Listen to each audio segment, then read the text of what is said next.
नमस्कार, मैं स्वप्निल और आप देख रहे हैं the news launcher Uttar Pradesh Uttarakhand. आज की तारीख में राहुल गांधी हूं, प्रियंका गांधी हूं या फिर की कांग्रेस, एक अलग तरीके का अग्रेशन है, एक अलग तरीके का तेवर है। और बीते 72 घंटों में तो हमें कांग्रेस 180 डिग्री बदली हुई नजर आ रही है। राहुल भोपाल में गरजते हैं, परसों आज केरल में गरजते हैं। अडानी से लेकर के ट्रंप तक सबकी बात करते हैं, सबकी पोल खोलते हैं और बकायदा एक सोशल मीडिया पोस्ट भी करते हैं। और उस पोस्ट में प्रधानमंत्री नरेंद्र मोदी को एक नसीहत देते हैं। और नसीहत, मैं इस शब्द का इस्तेमाल कर रहा हूं, बड़ी मायने रखता है ये सब। वो सीधे तौर पे ये कहते हैं आज कि ये मोदी जी नॉर्थ कोरिया नहीं है, भारत है। और इस बीच में और क्या हो रहा है, प्रियंका भी लगभग यही बात कहती हैं। यूथ कांग्रेस के साथ प्रियंका भी खड़ी है, राहुल भी खड़े हैं।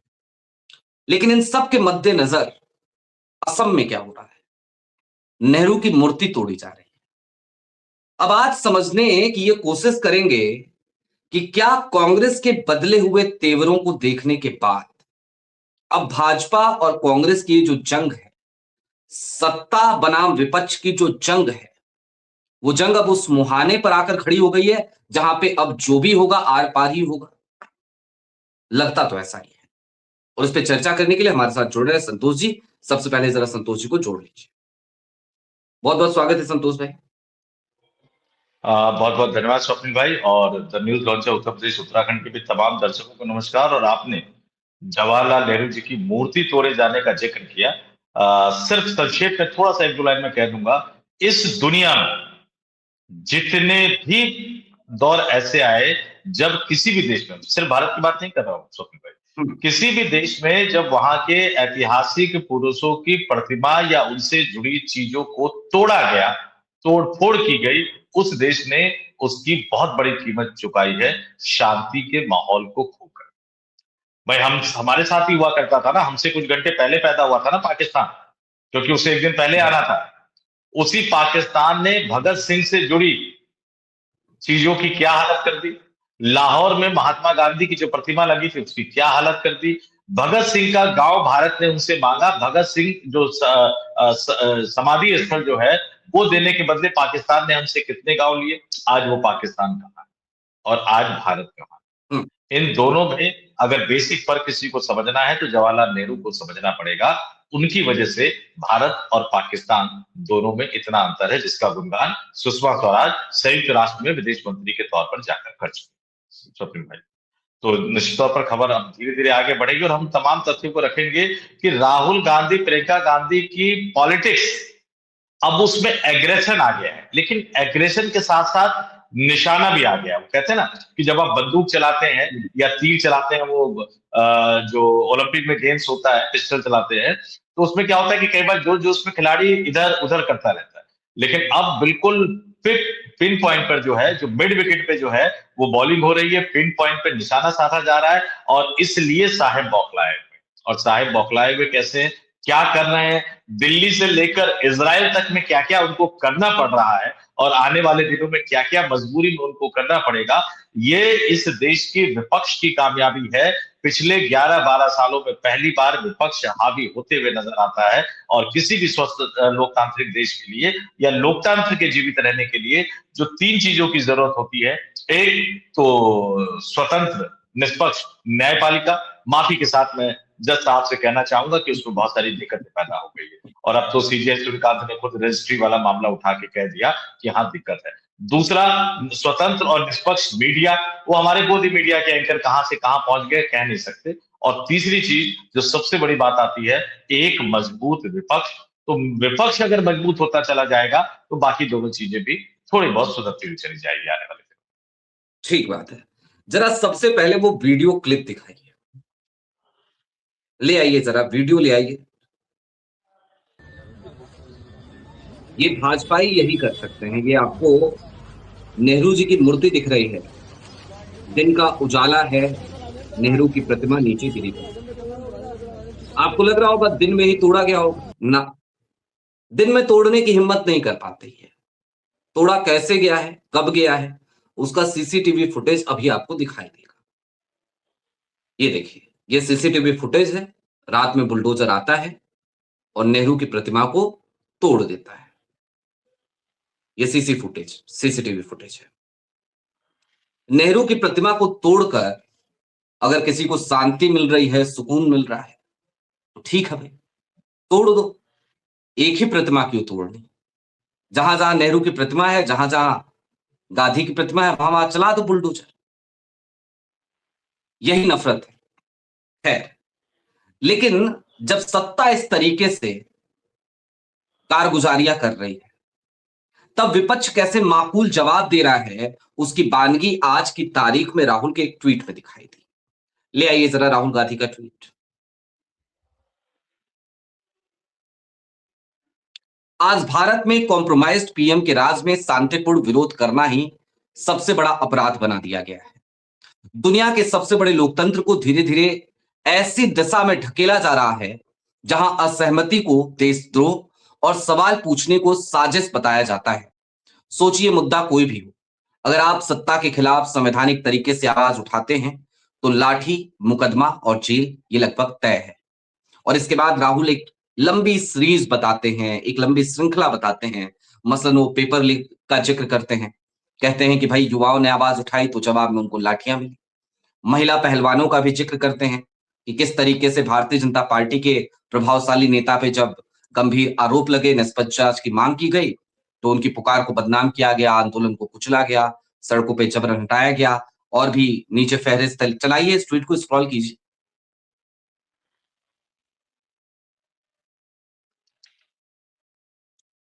इसके अलावा कुलदीप सेंगर का जिक्र वो करते हैं। कुलदीप सेंगर के अलावा वो आदिवासियों का जिक्र करते हैं, किसानों का जिक्र करते हैं, किसान आंदोलन का जिक्र करते हैं। और अंत में जो वो लिखते हैं, निश्चित तौर पर थोड़ा सा और ऊपर लेके आइए इसे।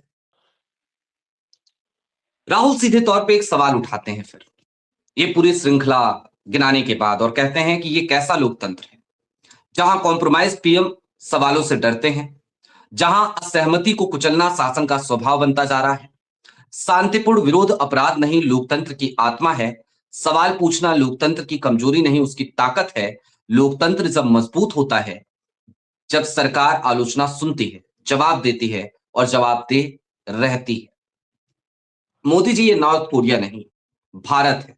जब सत्ता खुद को राष्ट्र समझने लगे और असहमति को दुश्मन, तब लोकतंत्र मर जाता है।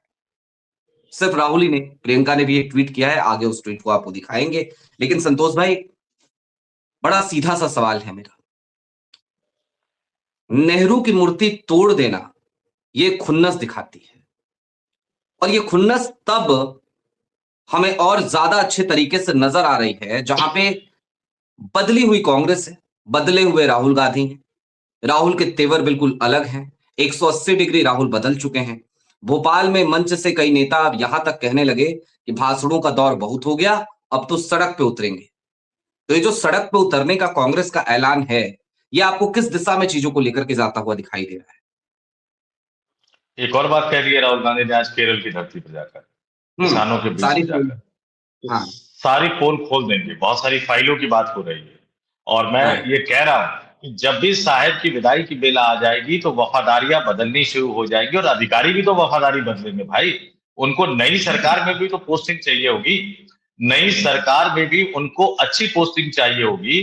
तो जब भी विदाई की बेला आएगी, परिवर्तन की बेला आएगी, तो वो सब जो लोग हैं वो बदलने शुरू हो जाएंगे, और उसका असर भी पड़ना शुरू हो गया है।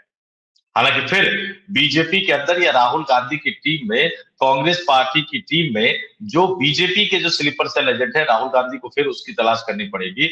आज राहुल गांधी केरल के वायनाड में ये कहने वाले थे, उससे 24 घंटे पहले ही क्या नरेंद्र मोदी को पता था? क्योंकि कल मोदी साहब ने एक बड़ा एक्शन ले लिया। मैं क्यों इस बात को कह रहा हूं कि कुछ फाइल का जिक्र होने वाला था, राज खुलने का जिक्र होने वाला था। क्या ये 24 घंटे 30 घंटे पहले मोदी को पता था? क्योंकि मोदी साहब ने एक बड़ा एक्शन ले लिया है। और एक बड़ी बात, जहां तक जवाहरलाल नेहरू की बात है, कहां कहां मिटा पाओगे आप? सावरकर के नाम के आगे भीड़ तो लगा लेते हो, लेकिन दुनिया के जिस देश में भी जाते हो आपको सावरकर की प्रतिमा नहीं मिलती, महात्मा गांधी की प्रतिमा मिलती। ठीक कहां बात। कहां तक भागोगे, कहां कहां तक तोड़ोगे? कहां कहां तक बुलडोजर का इस्तेमाल करोगे। और एक बड़ी बात कही जाती है, जो इस देश के लोगों को मैं कहता हूँ, राहत इंदौरी साहब का जो शेर है, उसकी जो सिर्फ 2 लाइनें हैं कि लगे कि आग तो आएंगे घर कई जन में, यहाँ पे सिर्फ हमारा मकान थोड़ी है। तो जवाहरलाल नेहरू से शुरू होकर यकीन मान लीजिए कि अगर यही सत्ता में रहे तो ये अटल बिहारी वाजपेयी तक भी आ जाएंगे, क्योंकि इनको कोई भी उदारवादी चेहरा पसंद नहीं। अब आते हैं आज की इस बड़ी खबर पर जो मैं बता रहा हूं। आपको याद होगा जब कहीं भी आग लगती है या किसी रस्सी पे आग लग जाए, तो मान लीजिए कि एक बड़ी रस्सी में आग लग गई, आग धीरे धीरे आगे बढ़ रही है, तो रस्सी को काट के यहां से अलग कर दिया जाता है कि वो आग आगे ना बढ़े। आग तो लग ठीक है। चुकी है। प्रियंका गांधी ने आज भी एक बयान दिया केरल में जाके कि एप्स्टीन फाइल में दुनिया भर में इस्तीफे हो रहे हैं। ब्रिटेन में तो राज परिवार के शख्स को गिरफ्तार कर लिया गया। एक देश के पूर्व प्रधानमंत्री ने जेल के अंदर सुसाइड, अपनी जान देने की कोशिश की। इस तरह की खबरें भी निकलकर सामने आ रही है। इकलौता भारत है जहां कोई इस्तीफे नहीं हो रहे, लेकिन एप्स्टीन फाइल में जिस कारोबारी का नाम आया था, जिसके बारे में राहुल गांधी ने देश की संसद में कहा था कि अनिल अंबानी को गिरफ्तार क्यों नहीं करते हो, मैंने क्यों कहा कि राहुल गांधी के फाइल का जिक्र करने से पहले क्या पता था मोदी को? क्योंकि कल इजराइल निकलने के साथ ही, जैसे ही वो इजराइल निकलने की तैयारी कर रहे थे, यहां उनकी चहेती जांच एजेंसी ईडी, उनके करीबी मित्र अनिल अंबानी, जो उनके लिए एप्स्टीन को साध रहे थे कि यार अमेरिका में मोदी को कोई पूछ नहीं रहा है, तुमको सेटिंग गेटिंग करवा दो, वो सेटिंग गेटिंग करवाते हुए नजर आ रहे थे। फिर बदले में एप्स्टीन ने पूछा कि दोगे क्या? तुमने कहा भारत का पूरा बाजार दे देंगे, जैसा कि ठेके पे मोदी जी ने अनिल अंबानी को दे दिया हो भारत। भाई भारत ने तो मोदी को चुना था 2014 में, अब वो ठेके पे लेके अनिल अंबानी कह रहा है कि पूरा भारत हम दे देंगे। लेकिन वक्त बदला, अब नरेंद्र मोदी को लगा कि ये जो आंच है वो मेरे तक भी आ सकती है, तो अब उन्होंने धीरे धीरे कार्रवाई करनी शुरू कर दी है। कल ईडी ने अनिल अंबानी का कई हजार करोड़ का जो घर है उसको अटैच कर लिया, कुर्क कर लिया। 3,716 करोड़ रुपए का घर बताया जा रहा है। और उसके बाद अनिल अंबानी की हालत खराब। वहां इजराइल में वो स्वागत करवा रहे थे, सदन में वो भारत की बेइज्जती करवा रहे थे। यहां अनिल अंबानी का घर कुर्क किया जा रहा था, और दूसरे दिन यानी आज जो है, जहां नरेंद्र मोदी अलग अलग कार्यक्रमों में शामिल हो रहे हैं, द्विपक्षीय बैठक कर रहे हैं, आज अनिल अंबानी को मुंबई से चलकर देश की राजधानी दिल्ली आना पड़ा ईडी दफ्तर में पूछताछ के लिए। और वहां पर्ची बनती है, स्वप्निल भाई, स्लिप बनती है, स्लिप में नाम लिखा जाता है किस लिए आए हैं, पूछताछ के लिए। कौन से मामले में, उस मुकदमे का नाम भी लिखा होगा, फिर उस अधिकारी का नाम लिखा होता है कि कौन सा अधिकारी पूछताछ करेगा। साहेब के करीबी दोस्त को पूछताछ के लिए जांच एजेंसी के दरवाजे पर जाना पड़ा। यकीन मान लीजिए कि रस्सी कितनी भी वो काट ले, इस जांच की आंच धीरे धीरे हरदीप सिंह पुरी तक भी पहुंचेगी। और साहेब के करीबी मित्र धन्ना सेठ, गौतम अडानी के खिलाफ भी बहुत सारे मामले हैं। अब इस जांच को कोई रोक नहीं पाएगा। राहुल गांधी के पिन पॉइंट निशाने ने, राहुल गांधी के बिल्कुल कोर पर जाकर हमला करने ने मोदी को इतना डरा दिया है कि अब वो अपने को बचाने के लिए, एक सीरीज आई थी शायद मिर्जापुर, उसमें डायलॉग है ना कि कुर्बानी राजा की नहीं दी जाती है, राजकुमार की नहीं दी जाती, सिपाही की दी जाती है। तो एक सिपाही की कुर्बानी उन्होंने एक तरह से दे दी है, अब दूसरे की कब देंगे, तीसरे की कब देंगे, और बतौर राजा वो अपने आप को बचा भी पाएंगे या नहीं बचा पाएंगे, ये अपने आप में बड़ी दिलचस्प बात है। लेकिन राहुल गांधी और विपक्ष का जो एजेंडा था वो बिल्कुल निशाने पर जा रहा है। और एक बात आप और मान के चल लीजिए, एक बात और आप और समझ कर चल लीजिए कि बहुत ज्यादा दिन नहीं है, संसद के बजट सत्र के पहले चरण में तो बिल्कुल सरकार धुलती हुई नजर आई। आज 26 फरवरी की तारीख है और 28 का महीना है ये। 9 मार्च से संसद के बजट सत्र का दूसरा चरण शुरू होना है, यानी 11 दिन बाद फिर से राहुल गांधी उसी सदन में मोदी को घेरते हुए नजर आएंगे। और मोदी कहां तक मुंह छिपाते हुए नजर आएंगे। आप ये देखिए कि जिस अमेरिका से उन्हें सबसे ज्यादा लगाव था, ट्रंप ने ऐसा घेर लिया है कि वो डर के मारे अमेरिका नहीं जा रहे। संयुक्त राष्ट्र के कार्यक्रम में जो कि एक राष्ट्राध्यक्ष के नाते उनको जाना चाहिए, वहां वो नहीं जा रहे। और दूसरा उनका सबसे पसंदीदा जगह लोकसभा के अंदर मोदी मोदी के नारे लगवाते हुए आते थे, जैसे कोई राजा आ रहा है, लोकतंत्र नहीं है। और इस देश के सारे सांसद जो है, बीजेपी के जो सांसद और मंत्री हैं, गुलाम हो गए हैं। इससे पहले इस देश में संसद में मैंने कभी इस तरह का नजारा नहीं देखा, दृश्य नहीं देखा कि प्रधानमंत्री अगर सदन का नेता आता है तो आप एक कटसी के तौर पे, सम्मान के तौर पे खड़े हो जाते थे। यहाँ ठीक तो बात। सांसदों से और मंत्रियों से कहा जाता है कि मोदी मोदी के नारे लगाओ, उसमें बड़ी दिक्कत नितिन गडकरी टाइप के और राजनाथ सिंह टाइप के नेताओं को होती है, बेचारे खड़े तो हो जाते हैं, नारे नहीं लगाते, लेकिन कैमरामैन संसद टीवी के कैमरामैन थोड़े सा इज्जत बचा लेते हैं मोदी साहब की, अगर वो फोकस कर दे तो नजर आ जाएगा कि कौन कौन से मंत्री नारे नहीं लगा रहे हैं। इस तरह का माहौल उन्होंने बना दिया है, उस संसद में भी जाने से बच रहे हैं, यानी अमेरिका भी नहीं जा पा रहे, यूरोप भी नहीं जा पाएंगे और देश की संसद लोकसभा में नहीं जा पाएंगे। ये राहुल गांधी के सही तरीके से नरेंद्र मोदी को घेरने और इस देश की जनता को एक सही मैसेज देने के अभियान का एक, हम कह सकते हैं कि एक बहुत बड़ी कामयाबी है। और अब जो फाइल का जिक्र कर रहे हैं, मुझे लगता है कि हो सकता है आने वाले 2-4 दिन में खोले ना खोले, सदन के अंदर जरूर उन्हें इसका जिक्र करना चाहिए, भले ही उस समय जितने लोग भी वहां बैठे हो। हालांकि 9 मार्च को पहले दिन तो जो विश्वास नहीं है, यानी अविश्वास प्रस्ताव जो लाया गया है ओम बिरला साहब के खिलाफ, उस पर ही चर्चा होगी, लेकिन अब वो फाइल मोदी साहब को डराती रहेगी इससे, स्वप्निल भाई।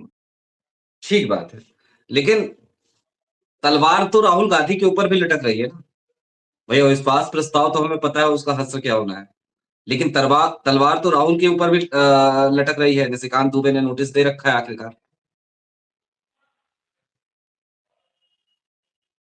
देखिए स्वप्निल भाई, अब वो 2019 से 24 वाली लोकसभा नहीं, जब बीजेपी के पास 303 हुआ करते थे, कांग्रेस के पास शायद 46-47 हुआ करते थे, अब 54 के आसपास से मुझे लगता है, अब वो वाली लोकसभा नहीं, उस लोकसभा और इस लोकसभा में बदलाव आ गया, फर्क आ गया। क्या बदलाव आया है? मैं मान लेता हूं, लेकिन संतोष भाई मैं बता रहा हूं, पहले बदलाव तो समझिए, बदलाव क्या आ रहा है? 303 से 240 पर पहुंच गए हैं और राहुल गांधी के साथ अब राहुल गांधी की जोड़ी का बड़ा महत्व होता है। आप इस बात को समझिए, भले ही बीजेपी के स्लीपर सेल, बीजेपी के एजेंट कुछ भी करते रहे, लेकिन लोकसभा में राहुल गांधी और अखिलेश यादव की जोड़ी बन गई। ये जोड़ी जो है वो बीजेपी को डरा रही है। अब आप राहुल गांधी की सांसदी छीन नहीं सकते, क्योंकि छीनेंगे तो और बवाल हो जाएगा। और पहला चुनाव उत्तर प्रदेश का है, वो उत्तर प्रदेश का चुनाव आप पर भारी पड़ता हुआ नजर आएगा। मैं जानबूझकर केरल का जिक्र नहीं कर रहा हूं, केरल का नाम बदल के भले ही केरलम कर दिया जाए, लेकिन केरल में भारतीय जनता पार्टी का कोई स्टेक है नहीं। लेकिन बाकी राज्यों में भारतीय जनता पार्टी को कई तरह की दिक्कत समस्या का सामना करना पड़ेगा। राहुल गांधी की सांसदी वो फिलहाल छीन नहीं सकते। और दूसरी बेहतरीन की बात, जो मोशन मूव किया गया, जो प्रस्ताव रखा गया निशिकांत दुबे के द्वारा, उसमें यह कहा गया है कि इन पर चुनाव लड़ने पर आजीवन प्रतिबंध लगाया जाए। चुनाव लड़ने पर आजीवन प्रतिबंध संसद लगा ही नहीं सकती है, वो सदन का अधिकारी नहीं है। वो तो सिर्फ एक डराने वाला माहौल पैदा करने के लिए उस चीज को उसमें डाल दिया गया है। लेकिन अब अच्छी स्थिति है कि राहुल गांधी इस बात को समझते हैं, या उनके नेताओं में कुछ 1-2 लोग होंगे भरोसेमंद जो उनको चीजें समझाते हैं, वो एक अच्छी बात है। लेकिन कुल मिलाकर अब साहिब की नींदें उड़ गई हैं। क्यों? क्योंकि फाइल का जिक्र आ गया है, पोल खोलने का जिक्र आ गया है। अमेरिका में कहा गया कि एप्स्टीन फाइल में बहुत सारी चीजें छुपा ली गई है, बहुत सारी चीजें एक तरह से जब्त कर ली गई है। लेकिन वहां भी तो एक लॉबी है ना, वहां भी एक लॉबी है जो आपके पास खबरें पहुंचा रही होंगी। इजराइल में भी देखिए क्या हुआ, मोदी जैसे ही खड़े हुए भाषण देने के लिए, जैसे ही उनका नाम पुकारा गया, विपक्षी सांसदों ने वॉकआउट कर दिया। देखिए मुद्दा कुछ भी हो, मैं सीधे कहता हूं, मुद्दा कुछ भी हो, लेकिन उन्होंने कुछ दिन पहले ही ऐलान किया था कि मोदी बोलने आएंगे तो वो वॉकआउट कर देंगे, तो मोदी को यात्रा टाल देनी चाहिए। ठीक बात है, मोदी को यात्रा टाल देनी चाहिए थी। पहले ये कह देते कि भैया आप आपस में तय कर लो। और वो सुप्रीम कोर्ट के चीफ जज को बुलाने का मामला था, वहां भी नेतन्याहू साहब भी सुप्रीम कोर्ट के चीफ जज से वहां परेशान है, जैसे हमारे वाले कभी कभी परेशान हो जाते हैं। कभी कभी इसलिए कह रहा हूं क्योंकि बहुत ज्यादा कोर्ट परेशान उनको करती है नहीं, तो कभी कभी हमारे वाले भी परेशान हो जाते हैं।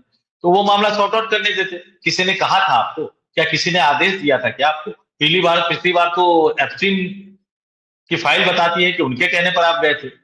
इस बार किसने आदेश दिया आपको इजराइल जाने के लिए? यही तो सवाल थी, ऐसी क्या मजबूरी थी कि इस समय पर आपको इजराइल जाना पड़ा, जबकि आपको पता था कि वहां विपक्षी दल आपके भाषण का बहिष्कार करेंगे। लेकिन एक बात और, कल्पना कीजिए कि कोई विदेशी राष्ट्राध्यक्ष भारत में आता और भारत के विपक्षी दल ऐसा ही कर देते, तो मोदी मीडिया चीख चीख कर कह रही होती, देशद्रोही राजनीतिक दल, देशद्रोही राहुल गांधी, देशद्रोही विपक्ष के नेता। इन कमअकल लोगों को ये समझ में नहीं आता कि वॉकआउट करना, सदन की कार्रवाई का बहिष्कार करना, सदन की कार्रवाई से बाहर निकलना, ये संसदीय डेमोक्रेसी का एक अभिन्न अंग होता है। और बीजेपी के नेता जब विपक्ष में थे तो वो कहा करते थे कि सदन में हंगामा करना और सदन की कार्रवाई को बाधित करना, ये भी पार्लियामेंट्री डेमोक्रेसी की जो स्ट्रेटेजी होती है अपोजिशन पार्टी की, उसका हिस्सा है। लेकिन यहाँ तो ये लोग देशद्रोही से शुरुआत करते हैं और पाकिस्तान भेजने की बात करते हैं, टूर एंड ट्रेवल जो इनके गिरिराज सिंह चलाते हैं, उस तरह की दुविधा की स्थिति ये लोग देश के लिए पैदा करते जा रहे हैं। लेकिन अब देश भी समझ रहा है, लेकिन संतोष भाई विपक्ष समझाने में कामयाब भी होता जा रहा है। ठीक बात है, लेकिन चलते चलते एक सवाल है और ये सवाल कई लोगों के मन में होगा और ये सवाल भी है और एक चिंता भी है, क्योंकि आज की तारीख में देश अब उस दिशा में बढ़ चला है जहां पे हमें ये लग रहा है कि भाई सत्ता और विपक्ष का जो संघर्ष है, उनकी जो कटुता है, वो हर गुजरते दिन के साथ बढ़ती जा रही है। असम में नेहरू की एक मूर्ति पे आधी रात में बुलडोजर चलना, ये सिर्फ एक शुरुआत लगती है। ऐसा लगता है अभी ना जाने कितनी ही ऐसी मूर्तियां और तोड़ी जाएंगी। गिरफ्तारियों का दौर जारी है अभी भी यूथ कांग्रेस के लोगों का, और अभी क्या होगा आगे वो देखते जाएंगे। तो ना तो उधर से ये कोशिश की जा रही है कि चलो ठीक है अब थोड़ा सा रोक लगा दो, और इधर वाले रुकने को तैयार नहीं है, विपक्ष रुकने को तैयार नहीं है। तो ये आपको नहीं लगता है कि अब देश उस मुहाने पे आके खड़ा हो गया जहां पे ये आर पार की लड़ाई करेंगे और वो लड़ाई सड़क पे एक अलग तरीके के संघर्ष की तरफ बढ़ते जा रहे हैं? देखिए, अफरा तफरी की स्थिति है भारतीय जनता पार्टी के अंदर, और एक के हम्म। बाद एक वो सेल्फ गोल करते हुए नजर आ रहे हैं। इसको ऐसे समझिए, हम्म। असम 62 की लड़ाई, चीन का आक्रमण, एक नेता था जिसने खुलकर ये कह दिया था कि हमसे गलती हो गई, असम के लोगों से हम्म। माफी भी मांगी थी। हम्म। असम में कई बार मैं जा चुका हूं, वहां जवाहरलाल नेहरू और इंदिरा गांधी को लेकर एक अलग तरह का क्रेज है। ये जो मूर्ति हम्म। तोड़ने वाला जो वीडियो है और जिस तरह से तोड़ा गया है, ये बीजेपी को नुकसान करेगा असम के विधानसभा चुनाव में, ये तय मानकर चलिए। इसलिए मैं कह रहा हूं कि हम्म। अफरा तफरी का माहौल, कई बार जब फंसते हुए नजर आते हैं, बचने की कोशिश करते हैं तो और ज्यादा फंस जाते हैं। तो ये उसी हम्म। तरह का माहौल है। अब आप देखिए, केरल का नाम बदलने का फैसला किया गया, केरलम किया गया। ये कहा गया कि भैया बहुत पुरानी मांग थी, लंबे समय से मांग थी, संस्कृति की बात कही गई। लेकिन हम और आप सभी जानते हैं, दर्शक भी जानते हैं कि भैया केरल के विधानसभा चुनाव में फायदा लेने के लिए वो किया गया। अब जिसने भी वो सलाह दी या जिसके कहने पर भी मोदी के कैबिनेट में वो प्रस्ताव बनाकर लाया गया, उसने मोदी साहब को नहीं बचाया कि साहब केरल में तो पता नहीं कुछ मिलेगा या नहीं मिलेगा, लेकिन केरल के साथ पश्चिम बंगाल में भी विधानसभा चुनाव है, वहां सब कुछ चला जाएगा। किसी ने हम्म। बताया नहीं कि केरल की तरह ही, या केरल में तो आया भी नहीं, पश्चिम बंगाल के मुख्यमंत्री ममता बनर्जी ने कई साल पहले से प्रस्ताव केंद्र की नरेंद्र मोदी सरकार को दे रखा है कि पश्चिम बंगाल का नाम बदल दिया जाए। टीएमसी ने लपक लिया इस मुद्दे को, केरल में फायदा उठाने के लिए किया, पश्चिम बंगाल में आप फंस गए। अब ममता बनर्जी कह रही है कि भैया वो नाम बदल सकते हो तो पश्चिम बंगाल से क्या ऐतराज है आपको, और सीधे सीधे नरेंद्र मोदी और अमित शाह पर आरोप लगा रहे हैं कि ये पश्चिम बंगाल में बार बार आते हैं, भाषा, संस्कृति, तमाम चीजों की बातें करते हैं, गुरुदेव की बात करते हैं, रविन्द्रनाथ टैगोर की बात करते हैं, बंगाली कल्चर की बात करते हैं, लेकिन हकीकत में इनको बंगाल की जनता से कोई लेना देना नहीं है। फायदा केरल में उठाना चाह रहे थे, वहां मिलेगा या नहीं मिलेगा, लेकिन पश्चिम बंगाल में नुकसान हो गया। असम में भी बिल्कुल ऐसा ही हुआ है। एक के बाद एक नरेंद्र मोदी गलती करते हुए जा रहे हैं, और जब भी कोई सत्ता में बैठा हुआ नेता या सत्ता में बैठा हुआ कोई राजनीतिक दल एक के बाद एक सेल्फ गोल करता हुआ नजर आता है, तो इसका एक ही निष्कर्ष निकलता है कि वहां उहापोह की स्थिति है, भगदड़ की स्थिति है, घबराहट में फैला हुआ है। उनको समझ में नहीं आ रहा कि जिन भंवर में वो फंस गए हैं, उस भंवर से वो कैसे निकले, और वाकई ये स्थिति कैसी बन गई है। देश के अंदर राहुल गांधी, विदेश में आपके डोनाल्ड ट्रंप, दोनों शायद ही कोई दिन छोड़ते हो जिस दिन वो मोदी के लिए समस्या पैदा करते हुए नजर नहीं आते हो। और चूंकि आपको झूठ बोलने की आदत हो गई, चूंकि आपने देशवासियों को कभी सच नहीं बताया, चूंकि आपने वाकई उस सिस्टम का इस्तेमाल किया, वो अनिल अंबानी, पुरी, एप्स्टीन, इन तमाम सिस्टम का इस्तेमाल किया। मैं नहीं जानता कि क्या फायदा उठाने के लिए किया, लेकिन आपने उस सिस्टम का इस्तेमाल किया, और आप में हिम्मत नहीं है। दुनिया में कई देशों के लोगों ने हिम्मत से स्वीकारा है कि हाँ, एप्स्टीन के साथ संबंध थे, गलती थी हमारी, कई लोग माफी मांग रहे हैं, लेकिन आपके अंदर हिम्मत है नहीं। झूठी बात कहने के लिए तो आप कितनी भी हिम्मत जुटा सकते हैं, सच बोलने के लिए हिम्मत की जरूरत होती है। अभी हरियाणा में भी हाई कोर्ट का एक फैसला आया, जो एजीएल वाला जो मामला वो लगातार उठाते जा रहे थे, फैलाते जा रहे थे। हाई कोर्ट ने कहा कि भैया वो सिर्फ सूचना के आधार पर किया गया है, मतलब उसमें कोई तथ्य नहीं है, किसी का बयान आ गया, उस बयान के आधार पे कर दिया, इंफॉर्मेशन के आधार पे कर दिया। यानी इस देश के जुडिशियल सिस्टम को भी ये किस तरह से इस्तेमाल कर रहे हैं, वो हाई कोर्ट के आदेश ने एक तरह से बेनकाब कर दिया है। अच्छी बात है कि न्यायपालिका में कुछ जज तो अभी भी बचे हुए हैं जो बार बार सरकार को आईना दिखाने की कोशिश कर रहे हैं। ठीक बात है, सरकार को आईना दिखाने की कोशिश कर रहे हैं। हालांकि एनसीईआरटी ने एक आईना दिखाया था और सीजेआई साहब भड़क गए। खैर उस पर फिर कभी बात करेंगे। लेकिन कुल मिलाकर के आज की तारीख में स्थिति वही होके खड़ी हो गई है, वही दिखाई दे रही है हमें, जहां पर सत्ता और विपक्ष दोनों एक दूसरे के मद्दे मुकाबिल ऐसा लगता है जैसे अब सड़क पे उतर है। और ये लड़ाई कहां जाकर रुकेगी, ये समझना बड़ा मुश्किल हो चला है। लेकिन हां, सनद रहे, आप नेहरू की एक प्रतिमा तोड़ सकते हो, 2 मूर्तियां तोड़ सकते हो, 3 तोड़ सकते हो। नेहरू के विचारों को, उनकी आइडियोलॉजी को, आइडिया ऑफ इंडिया को, या फिर कि उनके द्वारा बनाए गए आईआईटी, आईएएम को, या फिर कि भाखड़ा नांगल डैम को, इन सबको तो बचा के आपको रखना ही पड़ेगा। आपकी क्या राय है, वो कमेंट बॉक्स में ज़रूर बताइएगा। अभी के लिए दीजिए हम दोनों को इजाज़त। बहुत शुक्रिया संतोष भाई। नमस्कार।